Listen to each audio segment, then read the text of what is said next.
66 वेगळे मिशन करपाची आमकां गरज ना। 66तले सगळे क्रिस्तांव भाव हे आमचे भाव आसात, तांकां गोंयची उदरगत खबर आसा। तेंचे हे फावटीचे वोटींग जे आसा हे विकासा खातीर आसा, डेव्हलपमेंटा खातीर आसा गोंयच्या। आनी विशेश करून जेन्ना आमी लोकसभेक मतदान करता ते मतदान हे देशा खातीर आसता, खंयच्याय पर्सनल इंडिविज्युअला खातीर नासता। त्या खातीर साश्टीकार जे आसात पळय न्हू, हे सगळे भाव सुद्दां देशा खातीर मतदान भारतीय जनता पार्टीक करतले। आनी एकूच हांव भोंवता, हांव साश्टी मुद्दम भोंवला गेले 2 दीस। तेंचें म्हणणें कितें की आदले इश्यू आशिल्ले ते आमकां मिसगायड केल्ले, आतां आमकां समजणी मेळ्ळा। सो आय सेड तुमकां समजणी मेळ्ळा जाल्यार vote wisely, vote for development, vote for all round progress of the state of Goa. कोण मायनॉरिटीचे एगेन्स्ट ना, हांवें तांकां सांगलें।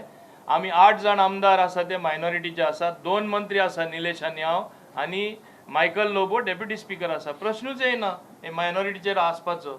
जरी हांव काही कारणामुळे मातशे मतभेद असले म्हणून फाटी सरलेलो जाल्यार दुसऱ्या खंयच्या पार्टीन हांवें प्रवेश करूंक ना। तर भारतीय जनता पार्टी म्हाका प्रेम आसलेलो आनी मोहीन गुदिन्हो साहेबान थोड्यो गजाली सांगल्यो। आमचे नवनिर्वाचित young end dynamic chief minister Pramod Sawant बाब, जाल्यार एक आमकां बरी उर्बा। आमचे कार्यकर्ते खुबशे जाण जे भारतीय जनता पार्टी पासून दुखावलेले आहा, जाल्यार हांव तेंचे कडेन उलयलो जाल्यार तेंच्यांनी सांगलें तुमी आसा जाल्यार आमी तुमच्या फाटल्यान आसा।